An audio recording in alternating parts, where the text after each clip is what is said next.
Jai Baba. Jai Baba. Jai Baba. My name is Chris Parker, and it's my pleasure to welcome you to a special meeting here in Asheville with Ward Parks and Peter Nordeen. First, I need to clarify that contrary to rumors, this is not a cage match. So, Ward and Peter, Okay, we'll try to. there's control no ourselves. kicking, no eye gouging, no arm wrestling. That's not allowed. Instead, what we're going to have is a wide-ranging and informative question and answer session that draws upon the many years of dedicated service to Mayor Baba and research into the God-man's life and message that characterizes the lives of these two stalwarts of the Baba community. Peter Nordeen has dedicated his life in service to his beloved Baba. He comes from the biblical scale Nordeen clan, having 10 brothers and sisters, all of whom became Baba lovers. Even his mother became a Baba lover, presumably through sheer exhaustion. In 1978, Peter moved to Mehrabad and served under Padre, doing all manner of work in Baba's cause.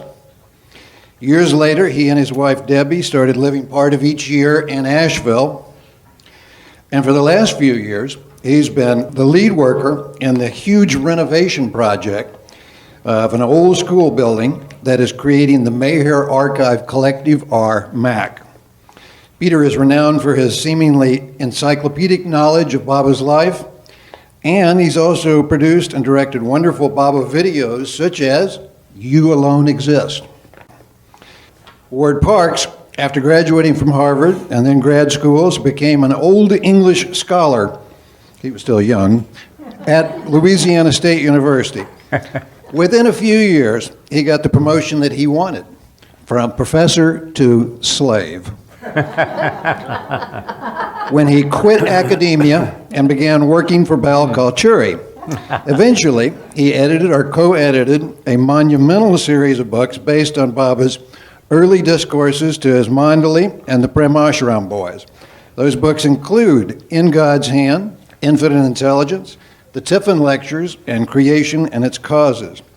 In his free time, he also wrote hundreds of Baba songs, many of which are beautiful, timeless classics that will be sung forever. Today's Q&A session with Peter and Ward is being live Zoomed to Baba lovers around the world, and I want to welcome everyone on Zoom to this event. Ward and Peter will first say hello to everybody and possibly make comments. Following the first Q&A session and after an intermission, Ward and Peter are going to take questions from the floor and from Zoom participants. So now it's my pleasure to introduce Peter and Ward. Gentlemen, come up and say hello to the audience. Jai Baba. Jai Baba to everybody. Hello, Jai Baba, welcome. Thank you, Winnie, for your letting us all lean on your fine punyas, having this nice. Yeah, this fabulous venue that we have for these events. Well, I had this thought just sitting here today, just thinking, what is the value of questioning and answering and those sorts of things? And looking around, you know, so many of the people here have spent many years with Baba and really lived a lot of their lives. I think that one of its values is it's just a way of remembering him, actually. But when I was sitting there, just this thought hit me. I had been reading one of Baba's 4 favorite saints in the West was St. Augustine, and reading his treatise on the Trinity. And one of the themes he makes is that loving, this may sound counterintuitive, but he says you always actually know what you love. Now, you may not know about what you love. You may not know peripheral things about that person, but loving has knowledge in its very essence. So it's very natural with love and cultivation of love to want to know. You want to know about this person who you love. It spontaneously happens, you know, the person's habits, what the person looked like, and all aspects of it. So it's a healthy and natural way of deepening, I think, one's connection with Baba to want to know about him, because love is part and parcel of that. So that's an opening thought.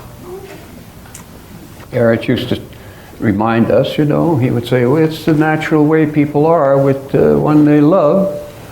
You come to know them, you want to find out more information, you want to visit the places they were, and you want to find out all the little things about how they were. And that's what we gathered from the Mandali in the early days. We got from them Baba's humanity, his perfect humanity. All of these things, metaphysical things, were far secondary to them. But gradually, as Baba takes hold in the world, humanity at large is interested in the mechanics of these things. And it's very important for a few people at this point to make sure that that context is done properly. I've known Ward for over 50 years. He was really made for the work he does. There's no accident in people who are with Baba that they go through their lives and they get training in specific areas, and he makes use of that. There's purpose behind that. And the world is lucky to have Ward to do this work. That's what I have to say. Okay, here's some questions. Whoever wants to answer can answer. What did Baba say about Saint Teresa of Avila and Saint John of the Cross, if you know of anything? Since you mentioned Augustine, do you want to go right into Avila? Sure. I was just going through Lord Meher this morning just to see, and I'm sure Baba must have said a good bit about them when they were there, but those lazy Mandali didn't bring their tape recorders. So we have some accounts of certain things about it. So I don't see any reference to St. John of the Cross. Sometimes the dark night of the soul, that phrase Baba uses to refer to the fourth plane, which was his phrase. He did mention Teresa a number of times and just talked about her love for Christ and that she was one of his 4 favorite saints. He mentioned the 2 women, St. Catherine, St. Teresa, and St. Francis and St. Augustine. Beyond that, I've read The Interior Castle and The Dark Night of the Soul and The Ascent of Mount Carmel. And actually, I think St. John of the Cross, I would pick as the number 1 Western mystical poet. I can't think of another to surpass him, to tell the truth. That's true, yeah. If in the flamenco style somebody took The Dark Night of the Soul and set it to music, it would be the closest thing in the Western world to true Qawwali. Yeah. It would be really good. For Spanish-speaking people, it would be the pure example of what they could get because of that relationship expressed. Baba said... Really poignant. Oh, it's so poignant. Baba said Teresa was on the 6th plane. St. John of the Cross was her confessor. He was on the 4th plane, going through the struggle of the 4th plane, but she was, as the position switched there, she was guiding him, taking care of him. Francis Brabazon, in his early years before he knew of Baba and before he was really onto the spiritual line, he grew up in this very bohemian, artistic, atheistic kind of setting in Melbourne, that artistic scene. But he read The Dark Night of the Soul by St. John of the Cross, and it was really an important moment for him because he saw this was a perfect poem. He didn't write much poetry, but all the poems he wrote, oh, they're so beautiful. They're so beautiful. Okay, I'm going to recite the first stanza. I don't even speak Spanish. En una noche obscura, con ansias en amores inflamada, ah, dichosa ventura, salí sin será notada, estando ya mi casa sosegada. Anyway, it's really, really beautiful poem. Could you catch that with his Latin accent? No, I said it with an Asheville accent.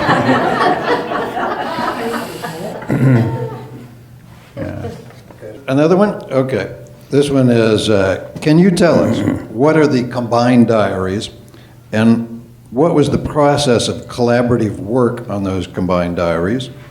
And do you remember any favorite hidden gems from the diaries that haven't been widely circulated? And I know that Peter did some work on this, on those combined diaries. Do you want to begin? Okay. Combined diaries were written by 5 people, starting with Padre in 1924 on the tour through India. Padre's diary has really the flavor of Padre even in that early time. The comments and all that. There was a gap of a few months, and then they began again at Baba's birthday in 1925, just after that, when there was the beginning of what we call the first long stay at Mehrabad.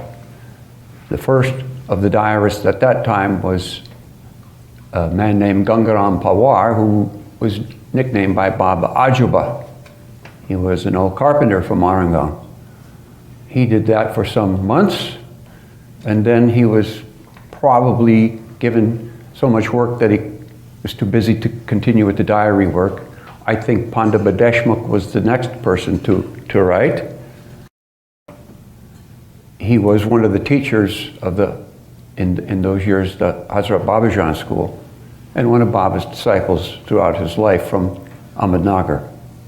He's the one who asked Baba the question. It wasn't just before Baba began his silence, it was a few weeks before Baba began his silence during a meeting where Baba indicated to the Mandali that he would be keeping silence for a year. He's the one who asked the question, but who will teach us? And that's when Baba responded with, I have come not to teach but to awaken. The 4th diarist was Nadir Shah Darwala or Dastur. Dastur or Darwala was the Parsi equivalent. Also, the Parsi surnames are often given according to the work that the family does. When he finished his part, Chanji took over. These combined diaries run till the end of August 1927. And Chanji's diaries continue through then. But the official close of the combined diaries was the end of August 1927. My last trip to India, Jessica showed me an interesting letter from the archives. And in that letter, from Ramju to Chanji, he's acknowledging that he received a letter asking him, through Baba apparently, asking him to do the editing, the copying and the editing, combining of the combined diaries.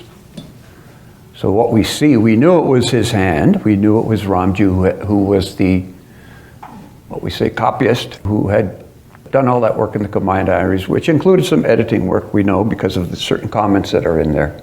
And it's substantial, it's like 700 handwritten pages. Mm-hmm. Mm. So Ramju wrote the letter and said, yes, I received this. I think it was something like end of January 28, when Baba was very busy on the hill at the Meher Brahmashram. But I was fascinated with the NPS that he wrote. P.S. By the way, I didn't ask for this project.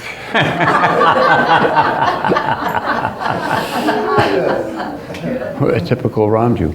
Anyway, Ward and I began doing this work of Preparing it for publication. Preparing, editing, expanding, in a sense, using whatever we have in this modern age to give ourselves a good look at all of these little features and side stories. There are also a number of things, remember in those days, there were comments made by the diarist that referred to so-and-so from such and such. And in those days, people knew who those people were because, well, he was just here, you remember him. But now a lot of that information is gone. So a lot of it I remember through questions and conversations, but some of it is gone. Occasionally, something comes up out of the archives and we could put the pieces together and make sense of it. But there are some fascinating stories. The question was, do you remember anything fascinating, or whatever the question was? I'll tell you one feature I saw, and this was something that we saw in the early years when people were becoming closer to Baba, knowing him as a master. People had experiences of Meher Baba bilocating,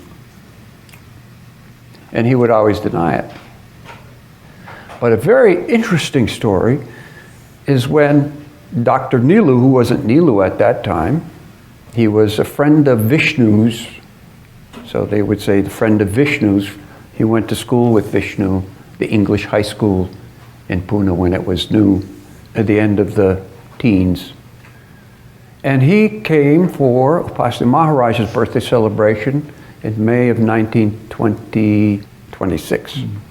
And he recounted his experience of about a year and a half before, where he was in a train going from Bombay to Pune, and he saw Baba.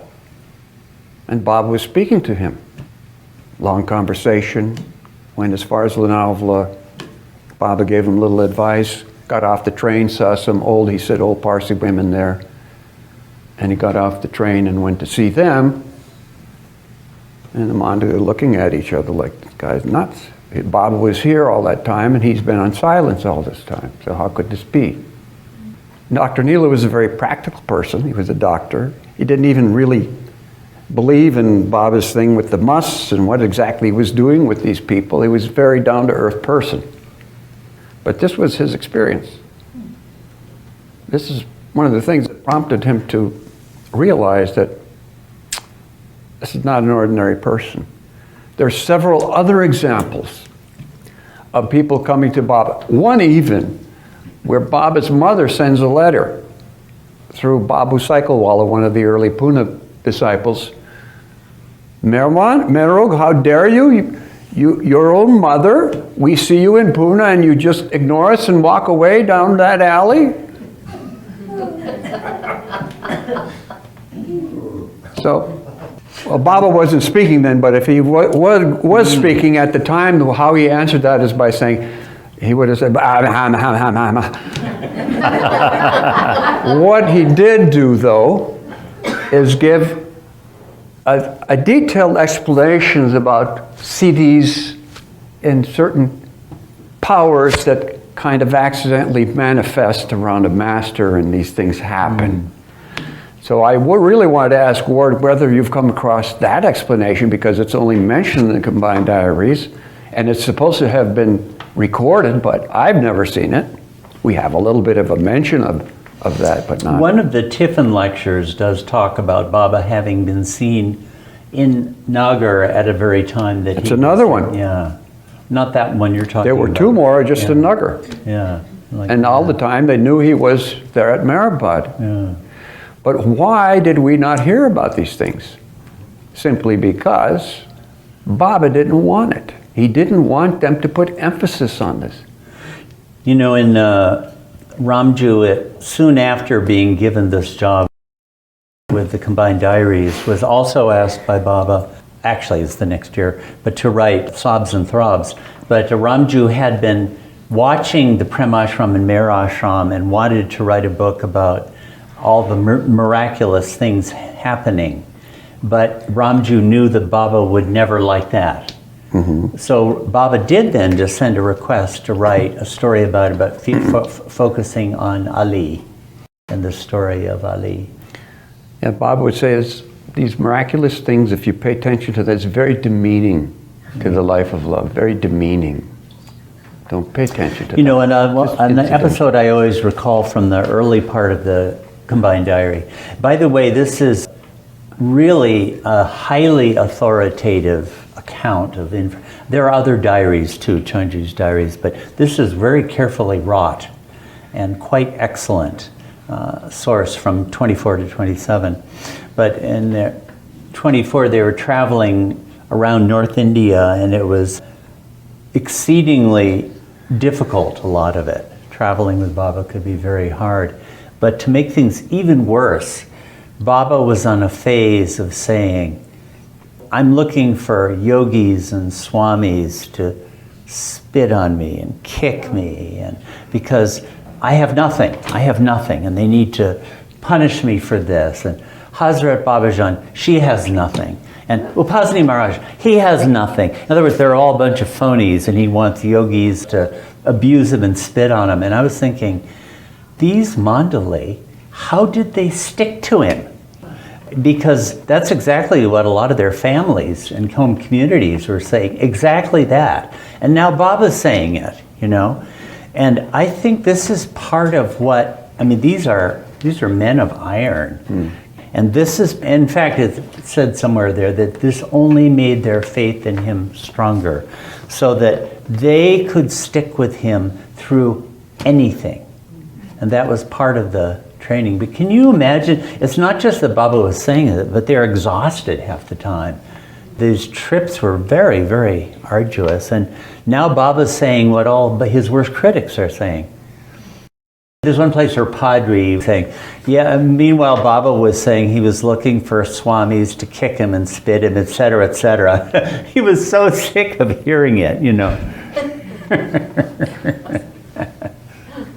Just if I'm remembering this correctly, in around 1995, when Bauji was in Pune in the hospital having his colon surgery, the night nurse used to see someone come in at night with a long white sweater on, and they would tell the morning nurse, and the morning nurse would tell Bao would tell me. But this happened several times during the night. Baba would appear in Bao's room. Yeah, a nurse made that comment that, oh, that's a picture of him. Right. And Moraine says this, also a very practical person. Him? What do you mean him? Oh, he comes at night, he doesn't speak, he just does like this, and he goes to see Bao. Wow. So. We have another question, and that is, you each spent so much time with the mandali. Is there one particular experience that made a deep impact on you? Any words a mandali shared with you that changed your life? From working Boxwala. Life is strife with or without a wife. Say that again? Life is strife with or without a wife. Speaking of great poets. No, just many. I would say many, what to say? Many. But I can tell you that things they said to us in the early years later, had, I would say, profound reverberations. Really. You know, Erich might casually say something. And at the time, yeah, think a nice conversation. It's nice to be with Erich. But then, years later, it would be a real thing. I mean, we've seen so many things. Padre, Pendu's lessons, Adi K. They had great experiences. It was such a, what to say, such a rich opportunity. It was tremendous, looking back. At the time, I wouldn't say took it for granted. We realized it was such a great opportunity and we were there, but still, it was so natural, and they were giving us Baba's perfect humanity through his ways. That's what we were after. Yeah, I think I understood intellectually at the time who these people were and the significance of what we were getting. And it's good to come with that appreciation. But it's not the same thing. So later on, I would start to see, so that's what Erich was actually, it was like he was teaching kindergartners a lot. At least, well, I'll speak for myself, but it does seem to, a lot of the Westerners who were there didn't have a spiritual background of the type they did. But now I can see that he was explaining many things that we are going to have to deal with later on. But he would do it in such a way that it would just seemed like a nice story. But then later on, I don't have any single moment with the mandali. It was just the whole experience of being introduced to Baba in a much more personal way than would have happened otherwise. But, I've been writing songs ever since I came to Baba, and I was at a point where I realized that my version of praise to Baba is actually kind of an insult to him because it's so much unworthy of who he really is. I was a professor at the time. I said this to Erich. It's sort of like, okay, I'm a professor of Old English Studies, and some kid is impressed by me, and they're just learning the alphabet, and they've got up as far as F, and they say, Professor Parks, who knows the alphabet all the way through the letter P. And it's actually an insult because it implies that I don't know the rest of the alphabet. And that's the least of being a professor, It's sort of like, sometimes when people, you get praise from people and it's kind of embarrassing because it's not what you want to be praised for at all. And I don't know, it's very awkward. And I was thinking, actually the praise that people like me give to him is like that if I were only to know. I mean, he's had Hafez and he's had the great ones. And so I said all this to Erich. And Erich gave an answer that is such a masterpiece that it's a lifetime's meditation. He said, he didn't say, oh no, your praise, your songs are great. He didn't say that at all. Because I meant it. By comparison with Baba's God, it's not. He said, you're thinking of him as the highest of the high, but don't forget, he's also the lowest of the low. Go on singing to him. Isn't that a masterpiece of an answer? You can't degrade him because he's already lower than that. Forget about all of that. Who but Erich could give such an answer? I don't know if you get the sense of that, but like you can't miss. Yeah, you can't miss actually. So just praise him, just love him, and the worthiness of your praise or your love does not matter. Forget about that. But anyway, there are so many great moments with the mandali, what to say. Okay, here's another question. Did Baba say anything about the use of the atomic bomb at the end of World War II? It's in Donkin's diary, and probably not something people would want to hear, but Baba was delighted when he heard about it. It marked a milestone towards the necessary catharsis, military catharsis that's got to happen in this age. Yeah. You know, that the two bombs were dropped. The surrender was signed. Within that day, the last of Baba's perfect masters, Narayan Maharaj, dropped his body. He was also the last perfect master in the 55 between the avataric advents, each one being 11 perfect ages between advents. He was the last of Baba's 5, which signaled a complete turn to In the... a week of dropping the bombs. Yes, It left. within days. Baba made an interesting comment after all of that. Destruction. You know, it wasn't enough. Yeah. So within a few months, Baba did that seclusion on Angirish Rishi Hill in central India, where he took Ali Shah, who was the most dependable must Baba could take for seclusion work. Although he wasn't perfect for all types of seclusion work, if Baba needed a must, Ali Shah was always there. So he was taken to Angirish Rishi Hill seclusion.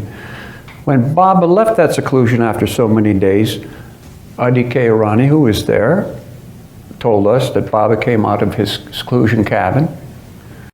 And this is a typical thing that people would say when Baba was in deep seclusion work. He'd be perspiring, breathing heavily, and his hair would stand up like there was static electricity. He'd come out of seclusion and his hair would be all like that. So Adi said he came out of that seclusion, and that is when, for the first time, he saw Baba dictate 3/4 of the world will have to be destroyed. So this whole thing about, I did a presentation on War and Destruction a few months ago, which has all this content in it, because people were asking questions about it because of this war in Ukraine that's been happening and other things. But it's a long thing. Baba's work to reorganize things takes a large degree of destruction, catharsis that has to happen. And he's doing it Baba very used gradually. the atom bomb as an analogy and metaphor many times. There's a whole chapter in God Speaks where he develops at length the analogy of a scientist who invents a bomb and sets it off and is so shocked that he gets complete amnesia and forgets who he is. And he uses that as an analogy for someone on the fourth plane who falls back to stone state. And there's, of course, the story that Don Stevens would tell about Baba saying they're atom bombs in his words. So he would use it quite a bit in those kinds of ways. I mean, I'm sure it was a momentous historical event that was part of his avataric work. And in those comments that Baba made in Dehradun in 1953, where he talked about the wars that will come, he also made an interesting comment, a hint about an atomic weapon. He said, suppose an atom bomb is detonated in just the right place on the Earth, and it disturbs the Earth's crust in just that right place, it will trigger a chain reaction of earthquakes and volcanoes that will go on spreading. Just kind of hinted like that. Are you aware of Ted Taylor? Should we repeat questions, by the way? Saying, are we aware of Ted Taylor? I'm not. Are you? He was a nuclear weapons designer, and he would have been active right in that period when Baba wrote Godspeed. His forte was the miniaturization of nuclear weapons, Hiroshima bomb down to the size of a rugby football, for example. Anyway, I forget how he became aware of Baba, but he has two kids who are followers of Baba and are Sufis. But, when I was reading that section of God Speaks, I was aware of Ted Taylor's whole story. Actually, I talked to him once, and it was almost like he was writing about, it was very interesting. Well, I think it was Oppenheimer was one of the people who helped to design the first atom bombs. And as I recall, when it went off, he quoted something from the Gita, where Krishna says, I'm time come to destroy the world, something like that. Interesting that one of the people who was involved in it had that background and that angle of vision on the thing. I am become death, is that the passage? The destroyer of the world. Destroyer of the world, yeah. The Gita is that spectacular thing where Arjuna doesn't want to fight. And Krishna tells him he should fight, and he tells them, they're all dead already. Be the hand that does it. That's all. Well, Bao said at some point in his world travels that 3/4 of the world being destroyed meant 3/4 illusion. 3/4 of Illusion. yes. And so is that how you interpret that? Well, I look back at Baba's reaction, and to me, I see the same thing that Baba did after he announced that at the final declaration, and he allowed there to be a big uproar in the family of his lovers around the world. And then 40 days later, he clarified it by saying, I said that in my own language. And Baba also said in one of those clarifications that things said in your language you can understand, but things said in my language you'll never be able to understand however hard you try. So I don't try. Except that he said, in the confirmation, I'm God, everything I said is going to happen, but you won't understand it until after it happens. You won't understand the impact of all these things till after it happens. Yeah. Now, to assuage people, I believe Bao because people were upset when this question would come up and he would reiterate Baba's words. As a digression, I'll say, you tell people 100 things about Meher Baba and they will always grab the most sensational thing and just think about that and obsess about that, and it'll be out of context. This is largely why the Mandali stayed away from these kind of subjects, because it creates an imbalance of perception for us. But I believe Bao got onto that thing because he would say, it's 3/4 of sanskars he's going to be destroying. 3/4 of sanskars, okay. So what do you think is going to happen if 3/4 of the sanskars get destroyed? Others are going to follow. Will weigh a lot less. One way of dieting, huh? Okay, here's another question. DNA and reincarnation.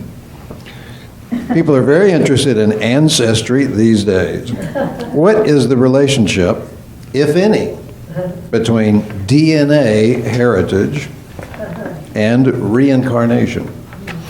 Let me flip in a perception on this by the sage, our dearly departed sage, Gary Kleiner.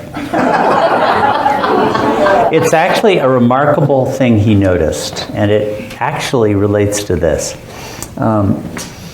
You live in human form 8,400,000, 84 lakhs, 8,400,000. And infinite intelligence and other things, Baba said, you go through 8,400,000 species in the course of evolution of consciousness. Well, Gary noted that, when the sperm and the ovum join, each has 23 chromosomes for a total of 46, right?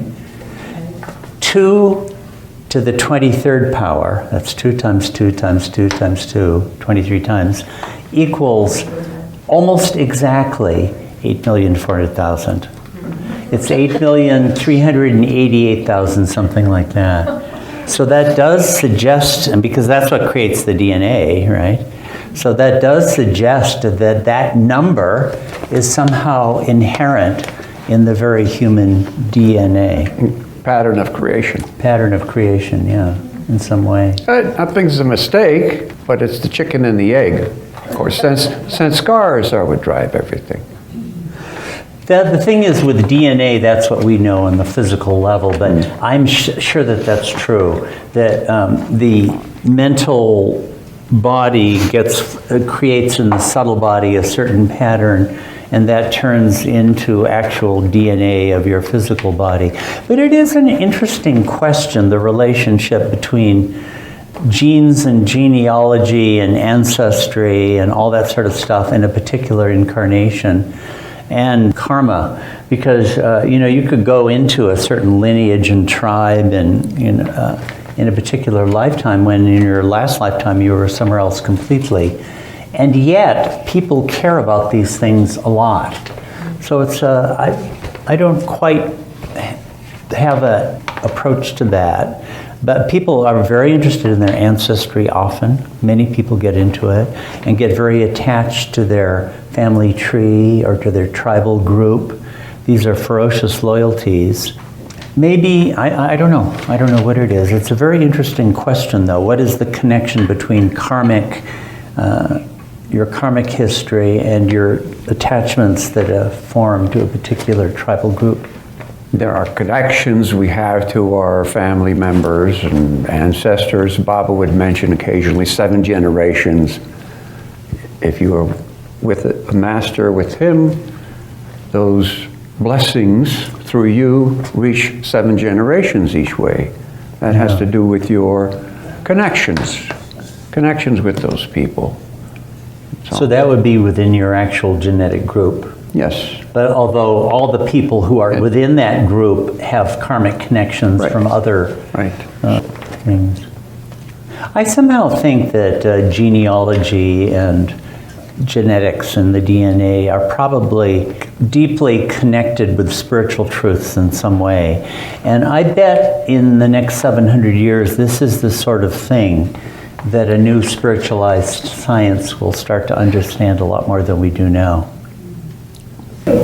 Ken had a question. Scientists think of ontology recreating phylogeny, Yeah. which means the infant in the fetal state is going through every phase, from worm, fish, to bird, before it becomes a human in the womb. A modified form of phylogeny, sir. My father saw this man praying at a mosque or something, and he was laughing, and people were, "What are you laughing about?" Well, that man's praying to himself. His genes brought him right back. At a dargah of supposed to have been A saint. an advanced person. So, yeah. And Baba thought it was so humorous because here he is now not having any experience of being advanced, bowing down to himself. So somebody asked Erich once, what was the funniest thing you ever saw with Baba? And Erich narrated that story. What Baba himself thought was so hilarious was seeing that. And Baba did make the comment, this kind of thing happens a lot. I mean, maybe not with a saint, but you know, where you're actually drawn back into association with things that you did in the past. I mean, all of us here, I mean, I'm sure we've been, back when I was on a pebble in a stream, Winnie, another pebble bumped me off. I've got to get her back for that. We were probably, you know, connected thousands, millions, trillions, billions of years.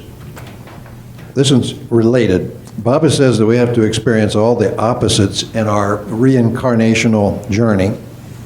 But it's also said sometimes that we don't change our nature much from one lifetime to the next. So do we change our character and personality, I guess, from lifetime to lifetime? Personality is actually superficial compared to the nature. Personality is what is manifested in your lifetime. But I've heard that Bob had mentioned that every 5 lifetimes or so, the personality is pretty well different. Goes through those changes. So it changes. But the inherent nature of a person is there from the beginning. And that nature has to do with the ultimate destiny. When we say destiny in Baba's language, that means he would refer to the end with a capital E. It means the end, the death of the false mind. And so what's left at that point is the issue. What's left? What is just the little essential I-ness dangling there that could be referred to as a nature? In explaining how perfect masters, perfect ones, live the life of God, he gave an interesting simile. He said they wear the yoga sanskars like a loose coat so that their form can be, they can have a form that's visible and relative to creation. But it doesn't mean anything. It's just that's what they have to wear. But that's their coat. But even that coat is not them. That nature is the coat. How they are seen and related to in creation. That is what I understood about the nature. And that essential nature can't be changed. That leads into other interesting questions which we may get into, but it has to do with the 14 essential personality types in the avatar circle of the perfect, any perfect master, and how they represent humanity at large. I would almost think that those might be like nature types or something like that. They're so fundamental. Yeah. Do you think so? Yes. I mean, what is a nature and as opposed to a personality? And I don't know where Baba ever explained it, but I would think it would be much more archetypal, whereas the personality can shift. I think the word Baba used was individualities, Yeah. not personalities. He said the personalities that represent these individuality types, something like that. Yeah. So, I mean, I could see within a certain fundamental form of a nature, you could go through all kinds of opposites in personality. Like one lifetime, you're very, very shy, and the next lifetime, you're very, very outgoing. But in a certain way, those are superficial changes, you know.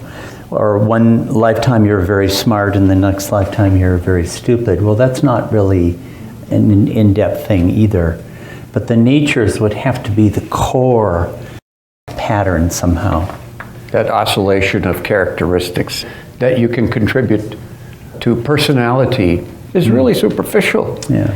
In the world of psychology, this is all true and real and important, but in the world of Mayor Baba's explanations, the Mandala used to tell us, we would see some scoundrels come, and Baba would do this or do that and give them that, and we would say, Baba, what are you know this person, just gonna... And Baba would say, but I see what the person really is. I see way back, and I see that way. I remember I had dinner with Marshall Hay one time. I'll say this anyway, but he just made the comment, you know Marshall, I would say an outstanding man, or a pillar, but he said, I've always been a man without any talents. And I thought about that, you know. I thought he was just being honest about his experience of himself. And I don't know, maybe it's true, but it makes me think how superficial talents are. Because this man was much greater than any talents would have been. So some lifetime you maybe have every kind of talent, oozing talents all over the place. And the next lifetime you haven't got a single one, you know. Or, and then things like health, you can see going, all those things can alternate. But there must be some core of individuality that's there right from, in creation's causes, Baba says the first form is an electron. So even when you're an electron, you got it. All the way through God realization, there's some kind of core. And it goes back to that, what was initially described in infinite intelligence, the fineness, how all of those things are there in latent form, but they don't. Which is interesting when you were giving your seminar a few weeks ago. That's how Baba explained Mahapralaya at one point also, that it all goes back to that fineness in the latent form. Everything goes back to the latent form. Yeah. So when creation recreates, all of that is there to be re-expressed. Yeah. That's a very fine word, by the way. In infinite intelligence, Baba used that word and then dropped it thereafter, but I think it's really an excellent word. The fine state is what everything reverts to, like in sound sleep, when we go to sleep. All our sanskaras, all our bodies, actually, our entire universe, Baba says that, reverts to its fine state, which is latency. Fine could be usable in that sense for infinitely finite. That's what fine would mean in that usage. Can I just ask about Mahapralaya, since you brought it up? Because there's sort of two perspectives on Mahapralaya that I've absorbed. One is that it's sort of the catastrophic end of everything. You know, I don't know whether it's what happens at the end of the Kali Yuga, but anyway, it's like the apocalypse, basically. And the other perspective that I got from, might have been an infinite intelligence, I don't know where, but it was like, Baba said, it's just God going to sleep. Yeah, and everything just reverts to the fine state. And then when he wakes up again, everything picks up where it left off, just like when we go to sleep at night. So what's the reconciliation of those two perspectives, or is one of them just... And again, can you repeat the question, just the essence of the question? Mahapralaya, what is Mahapralaya? Taking two views. One is that it's like an apocalyptic destruction of everything, and the other, which we do have an infinite intelligence, that it's going back to sleep. That second is certainly true. Baba said that a lot of times. Actually, Mahapralaya is an event on the macrocosm that exactly corresponds on the microcosm level to our going to sleep. And when you go to sleep, everything is destroyed, right? We think of destruction as something bad, but actually it's just the disappearance of the illusion.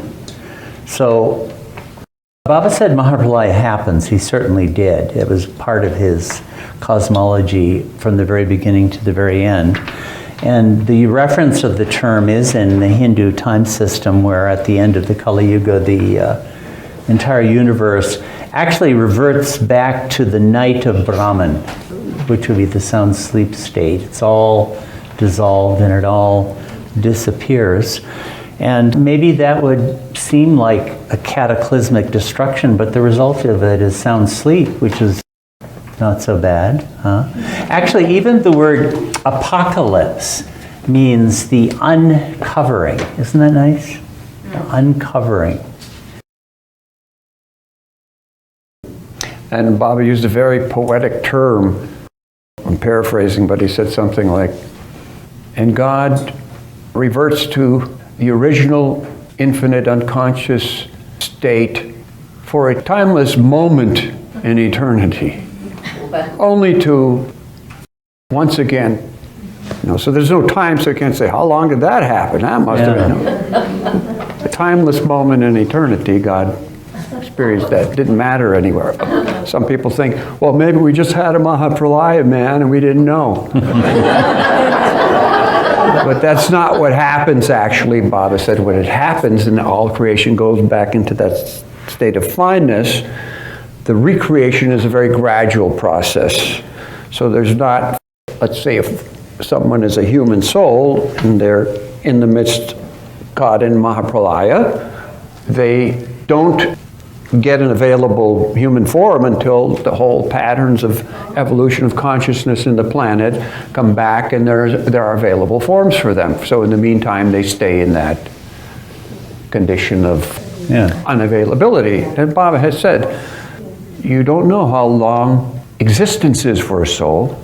He said, even then, it's just that. But you don't know how long it could be because there are tens of thousands of years sometimes when the conditions aren't right for a particular soul to incarnate. I mean, if you're in the sound sleep state, if you're unconscious, and a whole creation has to come up again, and it takes 5-10 billion years before it's ready for you. Well, when you're unconscious, 1 second is the same as 10 billion years. There's no difference. You're out of time. I was just reading this morning, actually, in Laurent's book about Don Stevens, where that question came up, Don relates, with Baba, that very question. And Baba did say what Peter just said, that you remain disincarnate until the available form and opportunity is there for you, and then you resume right where you were left off before, from that stage. So that's pretty cool. It means even if I would get very bored in that state, endless moment, I'm not going to be able to come back as a pig. I'm going to have to wait. Until another Ken form is That's there. an interesting point, but we won't go into it right now. Yeah. I mean, Baba did say there have been, I was just reading this morning somewhere, like countless worlds, countless Earths, millions and billions of them. Actually, I did read somewhere where Baba said Mahapralaya has happened trillions of times. Trillions. And there was a piece of paper that floated in front of, when I was working with Merwan Jesawala and Infinite Intelligence, in front of our noses, that said that Mahapralaya occurs after 14 billion years. By the way, we're at that right now. But Baba also said it's happened trillions of times. So the sweeps of time, we simply just cannot even begin to imagine them. In physics, astrophysicists say, well, the creation is still expanding. It's got to be young. It's expanding. Yeah, okay, it's expanding because when prana and akash clash, that creates expansion. So even the continuous creation of souls, there's still expansion happening. But Baba had explained that dissolution of creation happens in 7 days. So when it comes time to come back, it's not just, oh, yeah, I guess it's coming. No, for billions of years, no. It just happens pretty quickly, the dissolution part of it. Actually, Erich did give a sort of a funny, irrelevant story about Mahapralaya, since the topic is up, where there was some disciple who was given a boon by his Sadguru, anything he wanted. And here's what he asked for. He said he wanted himself to witness Mahapralaya. Now, how does that work? Because Mahapralaya is the annihilation of the universe, but he's still got to be there to see it. So the master tried to say, try another boon, right? But he wouldn't give up on the idea, and apparently he got to see it. I don't know how that works. I think I'd ask for another boon if it was me. I think that was a tricky way of asking for God realization, because then you're just in the eternity. I think it would amount to that. Seeing it all the time. Yeah. I got another question here. What did Baba say about the abandoned plan to build a universal spiritual center at Byram Mangala, if I'm saying that name right? And did he ever indicate that the plan should be revived someday? When they went to Bangalore in 1939, first of all, there was the Blue Bus tour that happened. They left Mehrabad in December 38 and traveled through the north mostly, through the south and then the north. Came back to Mehrabad, and there was some discussion about moving the ashram to Jabalpur, or an area where Jal Kerawala, who was a high official, would be able to help them set that up. Then suddenly Jal Kerawala was transferred. So that plan changed abruptly, typical of Baba. He had them go through the gyrations of making these plans, and then he said, now the plans are switched, we're going to Bangalore. So by August then, 39, they went to Bangalore, and Baba set up the biggest must ashram during that period in Bangalore. He contacted so many musts in South India, so many. He had Must Hotel there, right? Must Hotel, that's where Erich was in charge of the Must Hotel there. Many fantastic stories about gathering the musts. Anyway, there were some high officials, wealthy people, who wanted to help Baba there. And Narina and Elizabeth were interested also in establishing a universal spiritual center for Baba somewhere. And Baba was keen on the idea. So plans were made, and they executed a groundbreaking ceremony in a place called Byramangala, away from Bangalore. I think it was given by the Maharaj of Mysore or something to Baba, who was Like 1,000 acres or 500 acres. who was a dedicated lot. to this. He was the Maharaja of Mysore. He was dedicated to Baba. Gave him this land. So there was a groundbreaking ceremony there, December 17th. And we have good photographic record of all of that. There was a granite stool made for Baba there for that event. There was a silver, what we would call a grub hoe, an Indian shovel, where Baba did the groundbreaking ceremony for that. There was a dais made, all those things were there. So then the Mandali started working on this thing. In the meantime, then Baba finished his work in Bangalore with the must march, started traveling again, shifted the whole ashram back to Mehrabad by May, and started doing his must work at Mehrabad then. But in the meantime, there was Padri and a few others. Also, Pendu at the same time was sent then back up north to Jabalpur to make a replica of Baba's tomb up there in the north. That property is also still owned by the trust. The Pendu was in charge of that operation. Padri was left there in Bangalore. And during the monsoon time, there were these huge storms, blew down the houses, blew down the work, so many catastrophes and calamities. And in the end, in July, Baba called Padri back to Mehrabad. He said, that's enough there. It's done for now. That's good. So what Baba was doing, it seems, was establishing a universal spiritual center in the real sense through the medium of this scaffolding of a physical setting there. They have followed that plan and built it up the people in Biomangala, and they assumed that that's the place because Baba had done it. Okay, you can have that. But when the center was established, the Meher Center in Myrtle Beach, because Elizabeth and Narina were keen on this idea, Baba then said that this is the Universal Spiritual Center. So that Universal Spiritual Center, according to Baba, was Meher Center.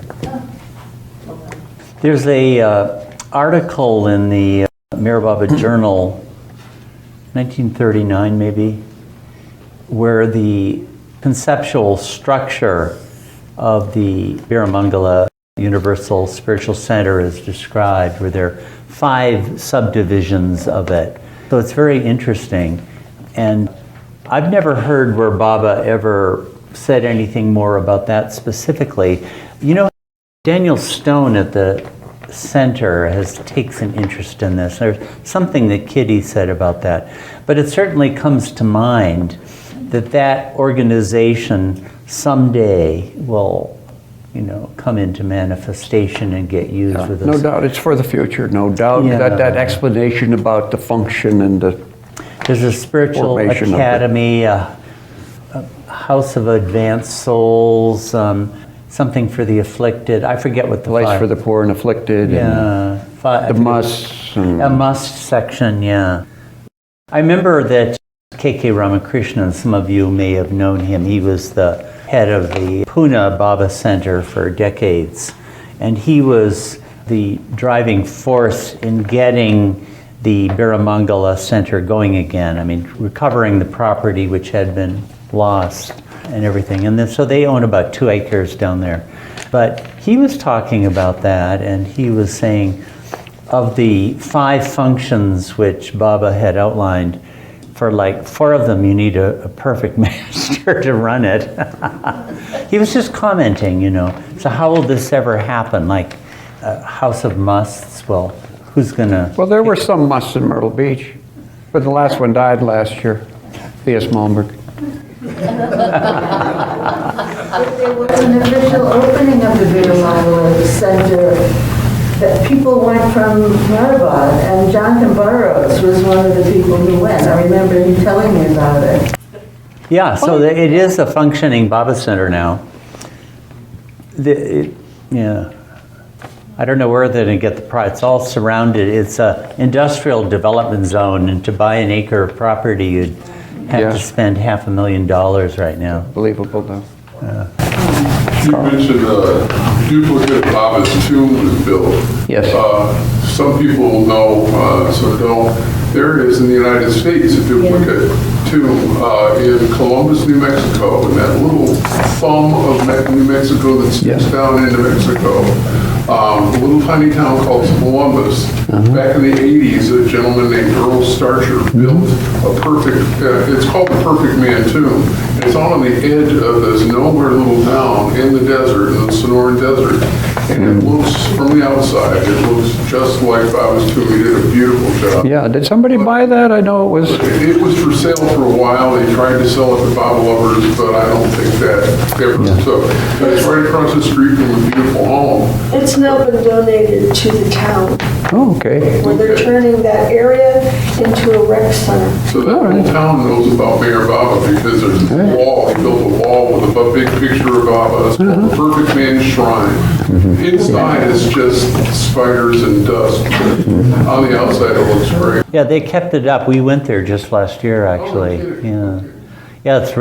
It's in the middle of nowhere. The town. I think as they call it, a village. It's just north of the Mexican border. Baba went through that town. Back in those days, the train went there, we found out. But then they moved it, the railway line, 50 miles north. So Baba actually went right through that town on the train. Ward sang Archie there. That's right, yeah. I have pictures of him. Next. Okay. Here's a question about the Nothing and the Everything book by Bao. It deals with Baba's cosmology and has details unrevealed elsewhere. Bao says that Baba spent hours for months giving him notes, and yet the notes were, according to Bao, stolen. Did Bao write the book before or after that theft is one question. Baba told Bao not to ask questions and assured him that later he would understand. Did that understanding partly come with his reading of Infinite Intelligence in its raw form before he had apparently had access to the notebooks that became the notes that became Infinite Intelligence? So do you think that what's in that book was partly revealed by those notebooks? Shall I start with this one? Sure. I'll start with this one. This is an important question that has been lingering for years with people. There is a division in the Baba family, kind of, in some places, a pro-Bao faction and an anti-Bao faction. I think to best help ourselves, we would try to develop a good perspective based upon the facts. So Bao Kalchuri, one of Baba's Mandali, he was from Nagpur. He, at the age of 26, brilliant student, top of his class, brilliant, studying for a degree in law at the time and also a degree in agriculture and some other things. He also had an irrepressible desire to leave the world, and he was planning to go to an ashram in Rishikesh because that's all he could do, although he had a wife and a child. But he didn't know what else to do. It was during the time of the fire-free life. So Bao was traveling, happened to be traveling through there, and Bao, by the beginning of the year 1953, Bao had Baba's contact. It's the time of his 26th birthday. Baba had commented to the Mandali, in this fiery free life we saw 1 million fish, but we only caught one. That was Bao. So Baba became one of Baba's Mandali and joined him some months later after he completed his education. Baba wanted him to complete that education and then join him. For years he worked doing anything Baba wanted him to do, taking care of a must, night watchman for years. He was doing the Hindi correspondence for a long time. In 1959, Baba asked him to begin doing some writing. Now, Bao was a visionary, frankly. He had experiences that told him to write something. He would deny that, saying, what does he know about writing? He had no training in writing. He was a pure academic. But Baba gradually coaxed him and persuaded him and encouraged him to do certain writing. The first major thing he did in writing was to translate Everything in the Nothing, the English version, Francis's book, Everything in the Nothing, into Hindi, but Baba wanted to expand it. He said, Hindi people, they like big productions. You need a play, and songs, and this and that. So the Hindi volume, Sab Kuch aur Kuch Nahi, is very thick, much bigger than our little paperback Everything in the Nothing that we see in English. 500-600 pages. Yes. That there were many things that Baba was ordered to write through the years, and Baba encouraged his writing, praised his writing, and Baba would say, I knew it was not good, yet somehow he would encourage me. He would say, no, it is, I'm telling you it is good. Now, during that time at Guru Prasad, those years, Bao, he was one of Baba's close Mandali. Just recently I had a conversation with Falu, casual conversation. I don't know how we got on the subject, but he brought up his reminiscences of Guru Prasad. He said the one thing he remembered is that Baba constantly picking at Bao, finding every little fault humiliating him before all the others, reprimanding him severely. Constantly, he was the target. Now, if you want to read some good narration of how life could be with Baba, of course there are details of these things throughout with many of the Mandali, and let's say Lord Mayor, for example. But Bao's simple book, How the World Slept, has some nice stories in it. I would say the most comprehensive biography of Bao that I've seen is in Sheila Fenster's book, his daughter's book, Growing Up with God. That's a good telling of that story. So this was Bao's experience. And in his stories, he shows how Baba wanted him to go through that. Why is this? A psychologist might say, well, Meher Baba, you know, he was compensating. He wanted to give a presentation of pious happiness, and so he was rebounding those suppressed emotions onto this person who is an easy target. Oh, okay. That's not how Baba explains it. Of course, at the time, he didn't explain these things in depth. Only towards the end of his life did Baba start explaining what these things are. We talked about the 14 individualities. Baba indicated that Bao was one of his inner circle. That means he was an archetype of one of those pure characteristic individualities. And Baba said, I work directly for the universe through my circle. And Bao used to like this analogy. Baba does sanskaric surgery on the whole universe.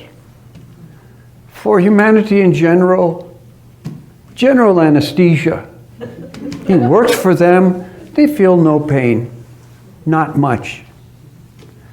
For his lovers, local anesthesia. They know something is happening, but they don't feel much pain. But for his close mandali, no anesthesia. Sanskaric surgery with no anesthesia. But the effect of that is consciousness. Perfection. Gulmaya's memoirs, she tells the story of Upasani Maharaj beating her. It's not for everybody.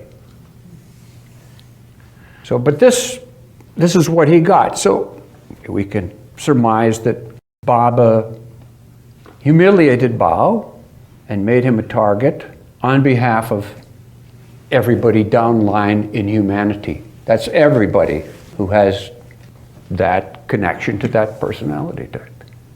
Other Mandali people have had such things. All of those close ones did have something. Baba did coddle some people. Okay, there were people like Nani Gali, lived a few years in the ashram. Baba supported her. She was such a sport. She did anything he wanted. She was already prepared, and when she died, she was liberated. Her destination was not to live a perfect life. So she didn't have to get, you know what Bao used to say, one of his favorite sayings? Only this is the real thing. That's his experience. And that's what some of us in the spiritual training program would get from him. He didn't spare people who were close enough to him. Once, I was doing simple maintenance work. I bought a pipe fitting for 2.5 rupees. 2.5 rupees? Not much. But I went to the shop that supplied the trust with those fittings and bought that, and Bao saw that I purchased that. It was an emergency. I had to get something, and I hadn't been purchasing anything. So I went and bought this fitting. 1 hour in his office, he called me in. Who do you think you are? Who gave you permission to purchase anything? You just come here, you do this, you do that. for 1 hour. But I was it. Excuses, on and on, 1 hour. Personally, I was okay with it. I mean, my father had more than prepared me for severe treatment like that. It was nothing. What was he doing? He was giving us a taste of that life with Bob. Everybody didn't get that. Now, some people didn't have a very good reaction to that. And Bob, being on the other end of it, Sensoric surgery without anesthesia, could sense when somebody had something that they just, well, I'm doing this, I'm doing that, and then. He was a brilliant man when he was younger. Then he would start the thing. Now, so his writing was there. He had a pen that Baba had given him to write, and he wrote for 18 hours a day when he was writing Lord Mayher and other things. He didn't finish his writing responsibilities that Baba had given him, but one day his pen broke, and he knew that it was time for him to stop writing. He also had a severe carpal tunnel syndrome from writing constantly. So he stopped writing, and it was also the same time that the rest of the Mondley pulled him into the trust work. That's a whole other story how that happened. Okay, so Hermes was publishing Bao's books at the time. Bao was doing Lord Mayher in volumes. And at one point, they published a volume based upon Chanji's diaries of Baba in France in 1937. There was a page printed, and the title of that page was something like Eradicating Homosexual Lust. At the same time, this is the way things work, the AIDS crisis had started. And many people were very sensitive and took it badly, were very defensive about what had been written in Lord Mayher. So there was a big clash about that. Bao himself, when that subject came out, he told Hermes, whether we should publish this? And Hermes said, well, it's from Chanji's diaries. He was the first-hand source. We have written about, Bob was in Turkey. He worked on other problems. He worked on lust there too, with people, with prostitutes and all that, and we have to write all that. Bob said, okay, go ahead. I personally had never seen Bao Kalchuri make any comment about homosexuality. You know, Baba said he was an absolutely innocent person.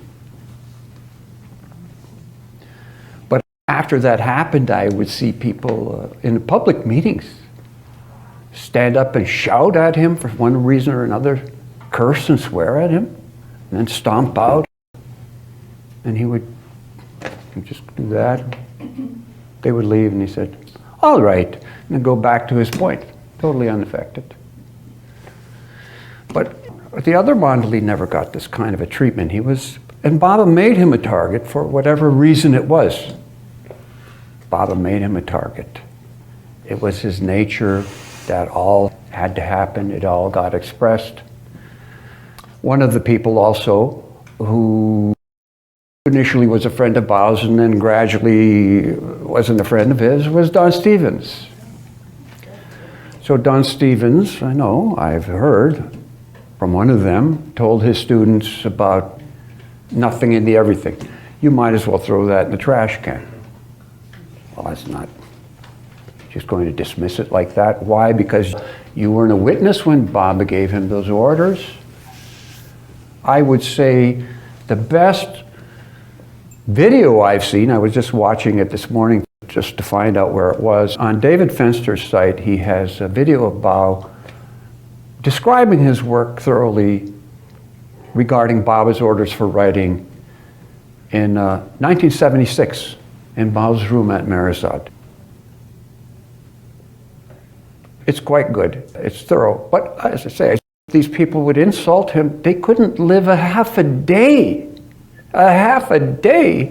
the way Bao lived with Meher Baba for 16 years. And he didn't care, he just said it's okay, that's what they... But then again, he would turn around to one of us and he would... Ward, I'm sure, has his own stories. No doubt. But there was a reaction this way. There was a reaction. When he talked about his notes were lost, a lot of his notes that were stored at Marisad, after he went to live in town because he worked as a trustee and he was always there. He was the one trustee who always was on duty in town. They cleaned his room at Marisad, so a lot of that stuff got. When he worked on the biography, he couldn't afford paper, so he would use the back of old calendars. You know, so he would collect old calendars, and the clean paper on the back is what he wrote his notes on. Piles of it like that, piles of his notes. Now people have said, well, you know, Baba just gave him this work because he may have committed suicide after Baba dropped his body and he would have been an embarrassment, so we just gave him something to do to occupy himself. Is that a fair statement? Something like that? It's no consideration for who he was. On the other hand, he had characteristics, you could say, that irked people. The one thing Baba said about these circle people is they have to have a quirk. If they don't have that, they're not all money and Erich. Even Erich, people don't know. Erich in the younger days, he was fiery. He wasn't Erich of the old age. It's all so good, yes.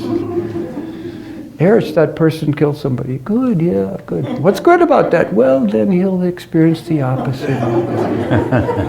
Okay, that's a totally different Erich than when we first knew him, but it was like that.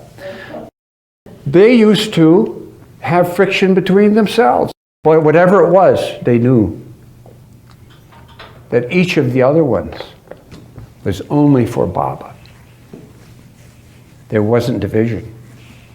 The last thing Erich did the day he died was go into the office to see Baba, to greet him after he returned from the States. Last thing. They didn't talk about all of these things. We never heard this kind of stuff from them. We gathered this through bits and pieces after, outside. Peter, Yes. you were speaking of anesthesia, and Bao used it as a metaphor in the context you were speaking of. But he also used to say that he had surgery without anesthesia. Oh, he did. And that he had woken, and that the anesthesia had not taken place. It was because two things. One, he had a great tolerance for sedatives. But why was that? Those people, Baba's Mandali, I've seen it in many of them, they have an exercise of will that is not normal. To remain alert, to remain awake. It's their habit. And I don't know, there's a medical term for it. I saw a program once where they were interviewing people who had this experience and their lives were wrecked. They were so traumatized that they went through surgery without anesthesia. Muscle relaxers, so they couldn't respond but no anesthesia. So they went through this and their lives were wrecked. They had to go to counseling and do all this. And Bao's comment on the experience, I was awake. It was quite unpleasant.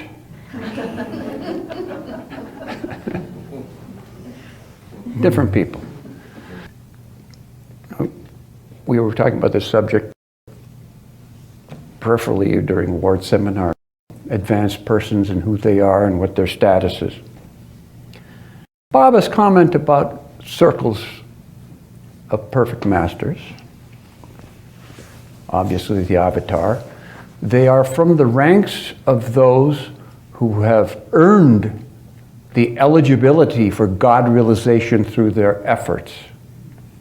And the first circle people have to have that right individuality to fit that post.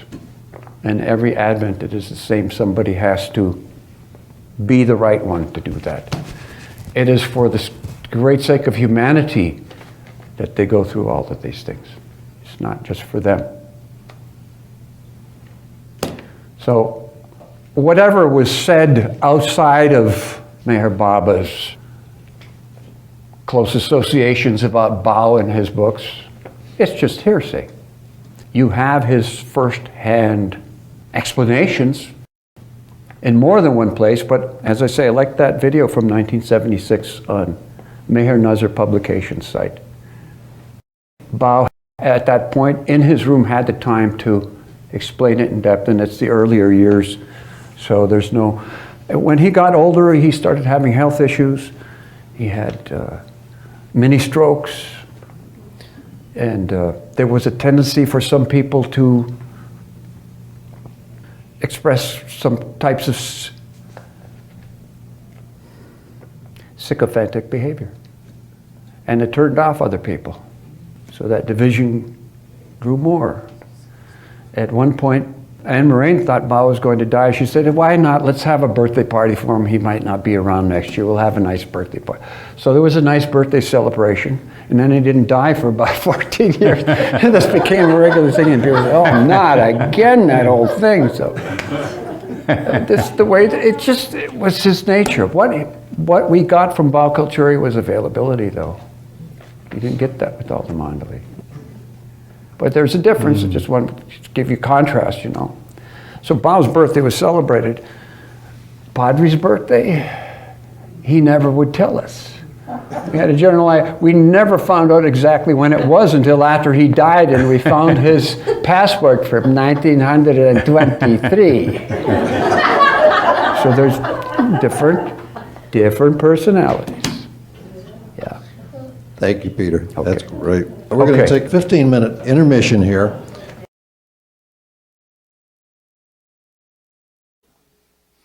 We have a question here, and that is, somebody approaches you and says, by the way, Ward said that he would prefer that we just go on with the next question. So here's the question. Someone approaches you and says, so who is this Meher Baba guy? The person knows nothing about Baba.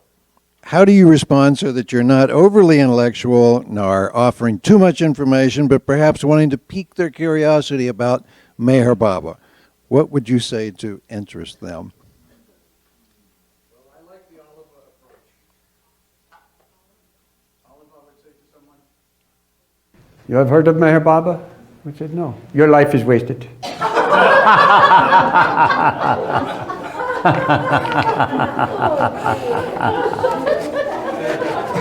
Very simply, for me, you know, once in a while, it comes up. Somehow, conversation or whatever. My license plate says Ancient One on my truck. People have said, you're talking about your truck, right? No, that's Meher Baba. Oh, usually no response, but they hear the name. Or they see a picture. Who is that? Meher Baba. What was he? He was a spiritual master from India of the 20th century. Great spiritual master. Oh. Occasionally, spiritual master? What? Tell me more. And it goes on from there. It's rare. Mostly people don't have interest. But as Baba said, our responsibility is simply somehow we say his name to people. That's it. Yeah, Ward. Yeah, I find it difficult to tell the truth. And I have to overcome a resistance in myself to not really saying much, because I feel I really let Baba down when I do that. But I don't have a formula at all. It really depends on the person I'm talking to, and to try to get a read on how open they are. But that too is really hard to read. It can be quite surprising. But I do try to get something substantial about him where they don't just think, oh, he's a guru or something like that. I'll sometimes say spiritual master. And Often I will force myself to say, because you know how people are likely to react, but that he said he was the avatar of the age, or God in human form in this age. I often will try to say that if the person is showing any real interest in it. That's very off-putting to a lot of people also, but Baba would sometimes insist on that too. But I really don't have an answer. One time I asked Eric this, and he said, well, why don't you say he's your best friend? So I think it really sort of an intuition about the person and the occasion is crucial. And also what a person's nature is, what it's natural for you to say. I do find it hard though. I sort of don't want people to ask me, and I'm thinking, well, I'm really letting Baba down. They're asking. He's the avatar of the age, and I'm not going to. So I do feel I should try to say something. But as Peter said, the name is the one thing that really is important. You know that saying Baba said, your job is to get my name to their ears, from the ears to the heart is my job. That's such a beautiful, comforting statement. Didn't someone say, he's the one, it is he who brings that question to you? Baba himself gave that answer. The one who is Meher Baba? He is the one who prompts this question in you, the being of all beings. Now that's quite an answer, actually. Not many people are ready for that answer. No, that is a tough We like answer, it. but it's an incredible answer. Elaine, did you want to say? It depends on the person, like you said, but I've been known to come up with, he's my godfather. My godfather. This is tangentially relevant, but a Harry Kenmore thing where, I know you met Harry Kenmore. He did not suffer fools gladly. You knew him. So he was at the center, and there was a woman out there. She looked at this poor. By the way, you don't say Meher Baba. You say Meher Baba. You say the H by God. So Meher Baba. So this woman saw this poor blind guy, and she wanted to talk to him because he was probably feeling lonely, right? So she went up to him and said, so how long have you known about Meher Baba? And he said, Meher Baba, Meher Baba. He should have been president. So that's a way of answering.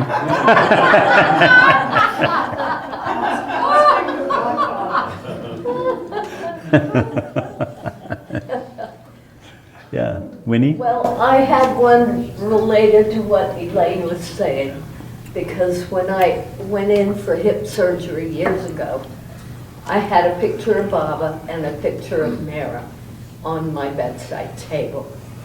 And the CNA came in, and she would say, who is that? And I said, they're my godparents. And she started, the picture of Baba was one of those with a big grin and a twinkle in his eye. So she would come in and she'd go.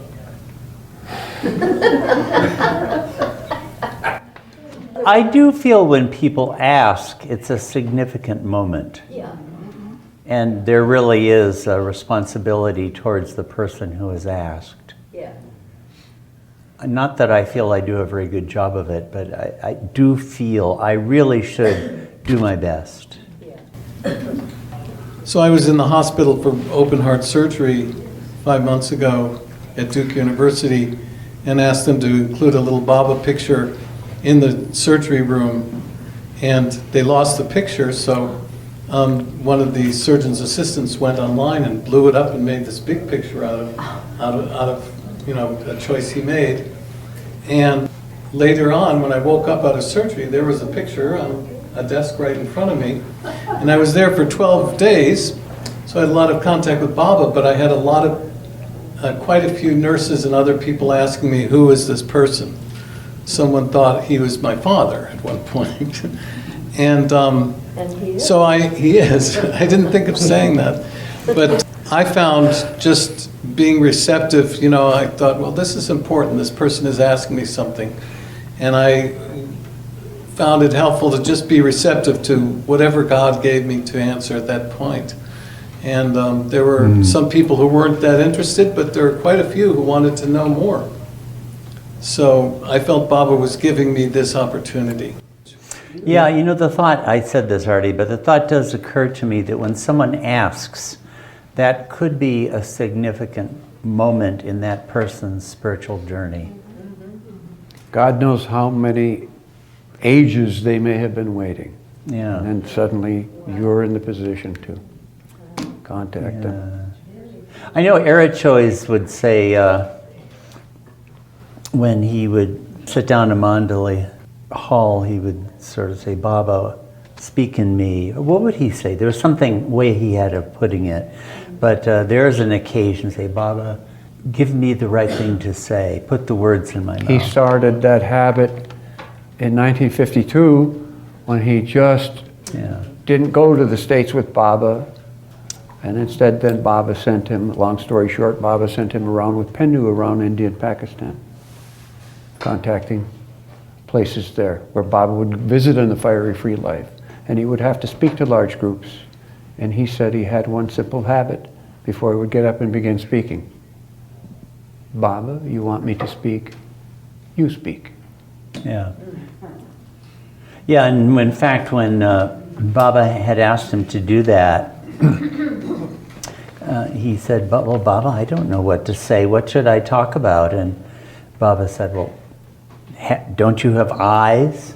Don't you have ears? You've been seeing me all these years. Say what you've seen. Yeah, but I remember he would say that. And he would do that with all of us in Mandalay Hall, too. I remember he was saying that. All right, if it's okay with everybody, if we let the folks on Baba Zoom, if somebody wants to ask a question out loud, please do that now. Okay. Yeah, thank you for that question. I'm going to repeat it because people can't hear you. Similar to what Peter and Ward were talking about during the break, he wanted to know if there's a way to address the political situation in India now. Similar to what you were saying, like creating a separate country. A simple solution, tolerate it. That's it. It's all in Baba's hands. There's nothing, we're not involved in that. India is its own country. Mehrabad is in India. At some point, Mehrabad will be seen to be the universal city that it may become. But right now, India has control of Mehrabad. There's always been a connection with military there. I won't digress because we have so many questions. Mm-hmm. Okay, do we have another one on the Baba Zoom? Tim Garvin? Mm-hmm. Yeah, can you hear me? Yeah. Yeah, first repeat that, those are my questions. So Ward had said earlier that he would rather we move on at this point. That was enough for that question. We had a lot more. But what was your first question again, Tim? Was it written before? But when it was the nothing and the everything written before and after his notes disappeared.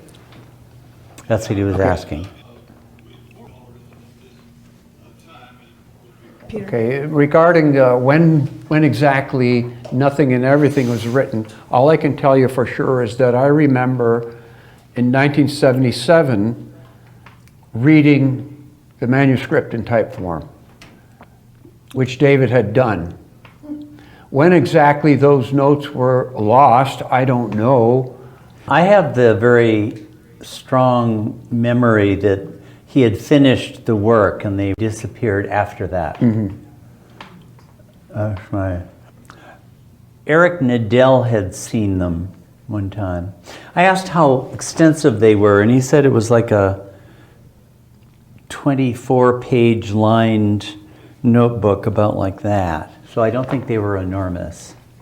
Yeah, these were points, mostly points, and then with some expansion, not the complete book. He didn't have the complete book in note form. He elucidated those points as he wrote the book. Is that okay? Well, that's interesting, and I'm glad to have that information. Thank you. Okay, thank you, Tim. I think Peter addressed it pretty thoroughly, but Ward, what he's saying is he's uncomfortable with your reticence. Reticence, yeah. To treat the question. Yeah, the thing is, the nothing and the everything is such a big topic that I would have to really spend a long time talking about it. And we won't be. Also, you'd have to actually have the book and a lot of the other materials relevant to talk about it meaningfully. So I don't want to talk about it here. In defense of Ward, I'm going to say that Ward has taken his time in life to focus on Baba's words because nobody else has been doing that. Yeah. And Bao's work has been published and pretty well taken care of during his lifetime. I don't say Ward and I were having a conversation. Somebody once told me, well, Lord Mayor doesn't even have a bibliography. What's the point in reading that? Mayor Baba never told Bao to write that book and make sure it's well documented. Make sure that bibliography is, as Ward's comment was, yeah, the book would have been done in the year 2525 in that case.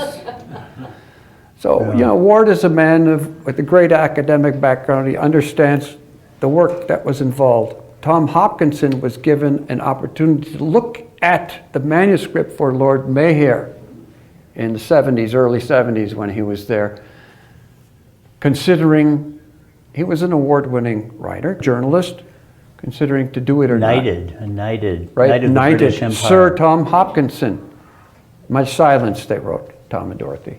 His remark was, this work is going to take 100 years. And it was done then, while Bao was still alive. Now, it wasn't perfect. My favorite version is the online version, which is constantly corrected by David whenever he gets a new bit of information. More than once, I can tell you, I've seen people come to Bao and say, look, you've written about this darshan at such and such place, and my father was there, but he said it was like this happened, that. Bao would say, oh, I'm sorry. Please go to David and tell him those details, and he'll fix it. It's not more than once. It's an ongoing work. It's a great thing. It's monumental in detail. It's monumental in detail. So, anyway. And if I had privilege of making a comment, Ward unfortunately is time-bound like the rest of us, and there's only so much he can do in this lifetime. Right? We'll do the best we can to support him for that. Any other questions on Baba Zoom? It's been my experience, my life experience, and the implications of his... The question is, basically, there's a lot of different views of things. What do Ward and Peter see coming about in the next 20 years? And Christina was also saying that she hasn't found all that much interest in, let's say, matters of Baba's philosophy and teachings, or I'm using the word darshana, the soul, the cosmos, all that kind of thing. But usually there's more interest in anecdotes about times with the mandali and other things like that. I'm doing a lot. We just had a seminar 3 weeks ago on Baba's philosophy. I'm using the word darshana for that. So that's kind of my line, you might say. And Cassandra and I, we went around last year and this year also doing programs on precisely that. So that's kind of my line. And I've noticed this, that the amount of interest in it now is much greater than it was 15 years ago. And Peter said something about this. Okay, I'll put it in my own angle of vision. A perfect master, as I understand it, basically does his work when he's incarnate. And there's a long, after effect that continues for a long time. I mean, look at Ramakrishna is still has a lot of impact on a lot of people, but the primary power of the work is at that time. But I think the avatar is very different. The avatar is actually it's one avatar who keeps coming back, but even one advent unfolds new depths as time goes on. So I think that people who come later actually are given things that are not given to those who were there with him. This is obviously not to disparage being with Baba. That's obviously the thing that everyone would like, and the opportunity never to be missed. But I think we belittle the avatar when we think, well, you're 50 years later, too bad, but you can kind of get second, third, fourth-hand versions of things that the people who were with him got. That's not true. That's really not true of the avatar. I think with the avatar, he, when I was a kid, the piñata, where you whack it and gradually things come out from the inside. And I think, so it's like the avatar opinion, that later on, the people who are then have depths of him that really weren't accessible to most of people who were there at the time. Because that's the nature of the gift he gives. And one way that this happens is that later on, Baba did say this, his godhood becomes more visible. Like Erich would say this, as we saw this, he's God in human form, but they saw this man who was suffering and they saw his humanness. Now that is a divine gift, no question about that. But let us not disparage, it is a divine gift to see his divinity too. Don't belittle the gift that he has for the after ages. And don't make the after ages a slave to what came first. So I think one part of that is that people do start to take more of an interest in the worldview that he gave. I mean, at first they didn't care, always some care, but I mean, Baba's account of God and creation and all those things is going to become the standard for the whole world. And that matters. It really does matter. And it might not be so central to the people who are with him. They didn't give a damn, many of them, because they had him. But it will matter to the world. And I think that that is coming out now more, because we're 50, 55 years. And I have noticed more of a spontaneous interest in such things. Not among everyone, it's not for everyone, but among many. And I have also noticed among many of the longtime Baba lovers, our generation, there's a real much deeper understanding and depth of engagement than there was 15 years ago. There's no doubt about it. Like when I was first doing this like 15 years ago, I would bring up infinite intelligence and I could have total confidence that not one single person in the room would know what I was talking about. And even with God Speaks, there always have been readers of it. I'm not saying there weren't, but the level of understanding is much greater. Not with everyone, but I even think with most people it's a lot deeper. And I think this is showing the processional of the Advent, because that's one part of it. And now the relevance of it is becoming more obvious. Did you want to say something? Yes, this is something I want to run by you guys anyway, but this is exactly in this context of the future, not 25 years in the future, but only 6 now. Ooh. This is one of the pithy quotes Baba gave that someone sent to me recently that says, this is Baba from the 1955 Sahavas, 60 years after I drop my body, you will find what wonderful changes take place in the world and how many people will take my name. There will be thousands who will sacrifice their very life in my name. But how fortunate you are that I am in your midst now, that you are sitting before me and I am telling you to take my name when you're about to pass away. There will be no one to tell them to take my name after 60 years. And here we are, 6 years until then? Yes. My question was more about what I see in the Mama centers. I don't have the other Christina, I'll answer. Thank you, Christina. Okay, what I would say is I've noticed that the younger generations they're not like it used to be if you look in this room, I don't know what the average age is. We're not spring chickens. Huh? What? But it's different in India. It's much different Yeah. in India. And China too. And China. It's different. It's just that way here in China's all young people, by the way. Even in Australia, there is more involvement with youth, but somehow here in America, we just don't have what we used to have, and a lot of it might be this, you know? Could The be. New York City group was always tiny. New York Even City in the group was, 90s, it was yeah. very, very small. Yeah. Because I was there. Chicago group used to be big, and it totally dwindled in later years. So I'm not concerned about Baba's work has phases, you know, and it seems maybe the phase is not America-centered anymore in that way. But it seems we're going through a phase, I would say, as this phase of catharsis, that after the avatar drops his body, there's a period of catharsis always, depending upon the condition of humanity during that Advent time, that age.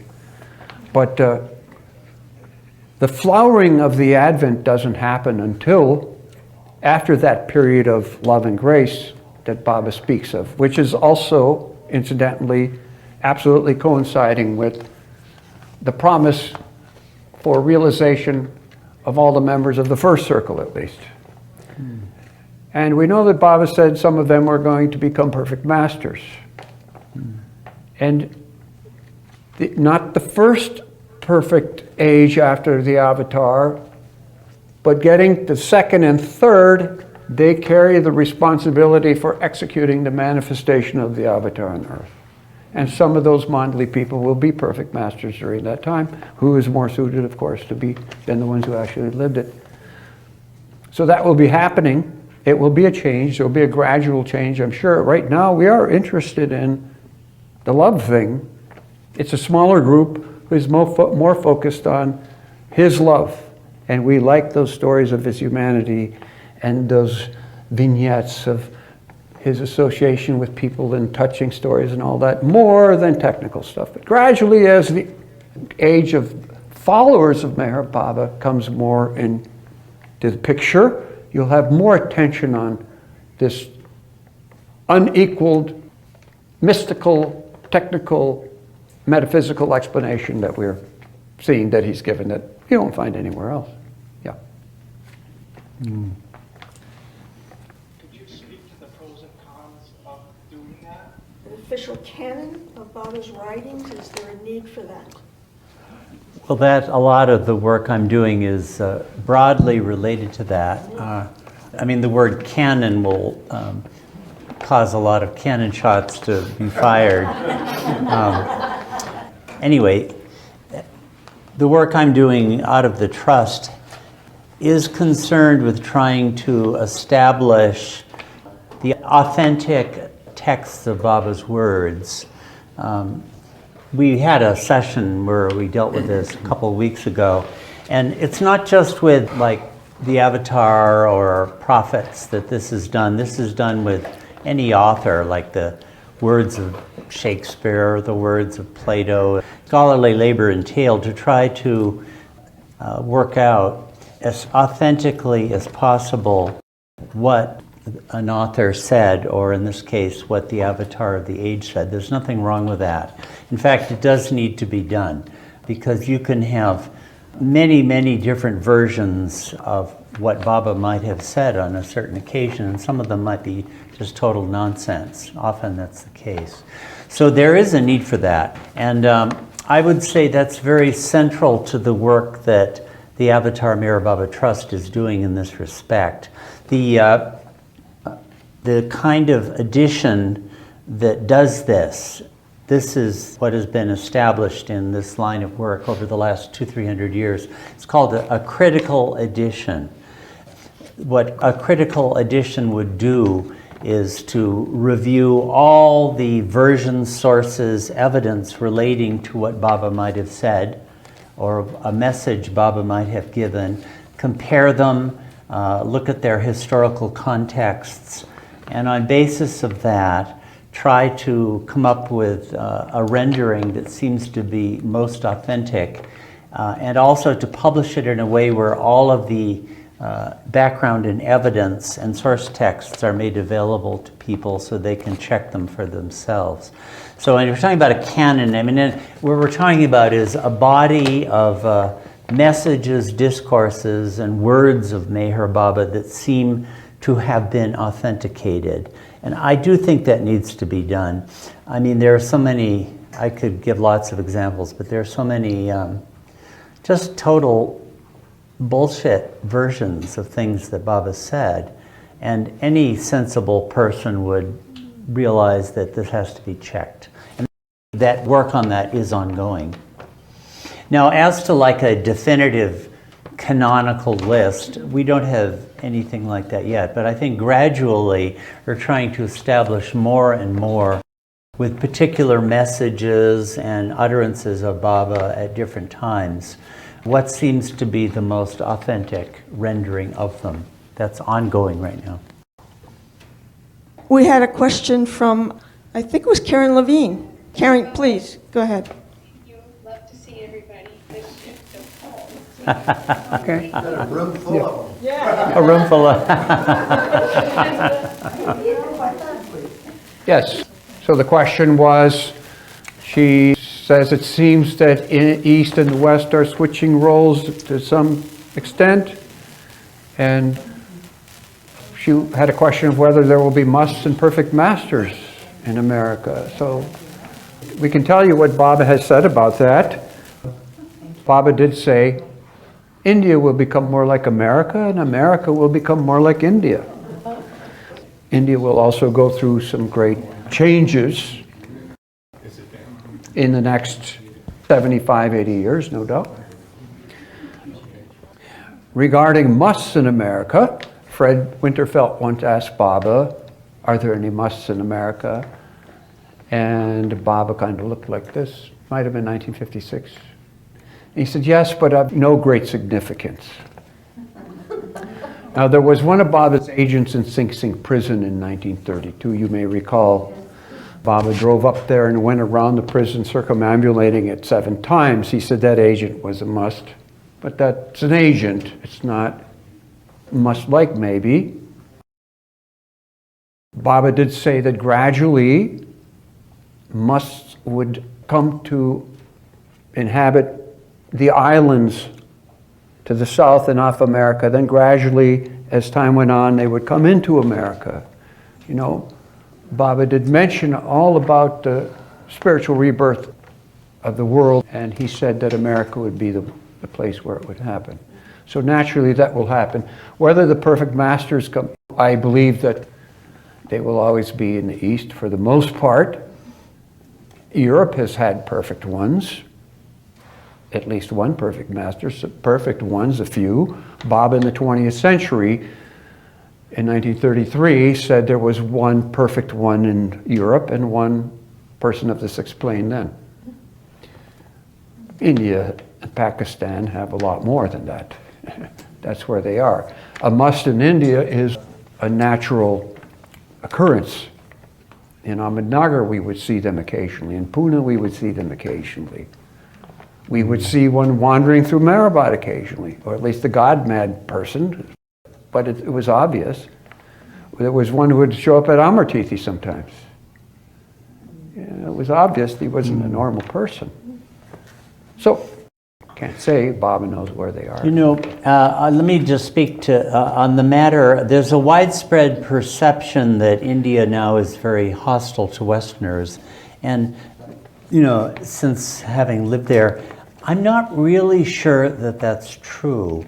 It's like a lot of the restrictions are really about non-Indians. I'm not sure there's particularly a hostility towards Westerners. Maybe I'm mistaken, but I hear a lot more about that here than I do when I'm there.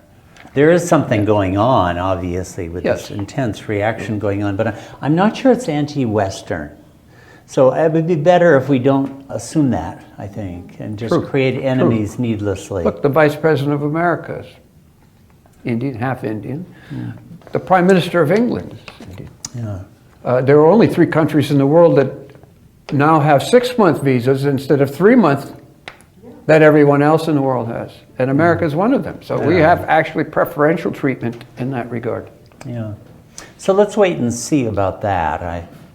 I think the news people get here give that impression more than I get when I'm living in India. Okay, we have one more question, and then we're going to sort of wrap it up with last words. And that question is, Cheryl. So, my question is there something close to your heart, whether it's with the Manjali or being and living and working in Mehrabad and or Marathon, that you could share with us? Care to share that experience? Well, you know, this pops into me just at the moment. I don't know how close to my heart it is or not, but the age is changing. As Peter mentioned, the perfect age is there. You know, that's in God Speaks. There are 11 of them between one Advent and another. Things are changing. And I am feeling that I have to be aware of Baba now, as he is manifesting now. And especially as new people come to Baba, to be mindful that they're coming from their own places, and there may be a new depth and aspect of Baba that's showing itself to them. And like we're mostly, a lot of us here are boomers of that generation, right? And not to be blind to the fact that things can really change. You know, like Baba comes, he has a circle of his close lovers, and our world within Baba has been largely within that context that we've experienced. But the avatar comes really for everybody. And there are going to be all sorts of other people who are going to show up. Like, look at those musts. What if some of them show up? And we never heard about Baba's work with the Saliks. Well, but they were there. And they're going to be the orthodoxies of the previous religions who will come around to Baba, and there'll be the masses. And I feel that it's going to be really important for myself and for us to really be alive to the face that Baba is showing at the present time, and not to be bound by whatever previous conceptions we had. We don't have to abandon our own conceptions of Baba, but be aware that he is always moving, and be conscious of how he is showing himself now. Peter, did you want to wrap it up? Yeah. I just think of something Mani used to tell us. Every day she would just wake up and she would say, Baba, let this day be for you. Yeah. Very simple. Yeah, that's beautiful. Very simple. Dedicate the day to him. But personally, I have the habit, try to continue that habit of simply breathing his name. Yeah. Nothing complicated. Breath in, not saying anything. It's just there. You don't have to have a place to hide and be quiet and sit in a posture and fast. No, do whatever you're doing. You're just breathing his name. That's all. Simple. I think Merwan Jesawala was one of those who was taking Baba's name all the time. And he would always say that, take his name, take his name, take his name. Okay, well, our time is about up here, and I just want to say, I hope I can speak for everybody and say, I can't tell you how much I appreciate your doing this. I think we all did. We need to do more of this kind of thing, and hopefully Baba Zoom will be able to make it available to as many people as possible. Shall we end with the Beloved's Prayer? Right. Yeah. Very good. Okay. Beloved God, Help us all to love you more and more, and more and more, and still yet more, till we become worthy of union with you, and help us all to hold fast to Baba's Daman till the very end. Dar Meher Baba Ki Jai. Meher Baba Ki Jai. Avatar Meher Baba Ki Jai.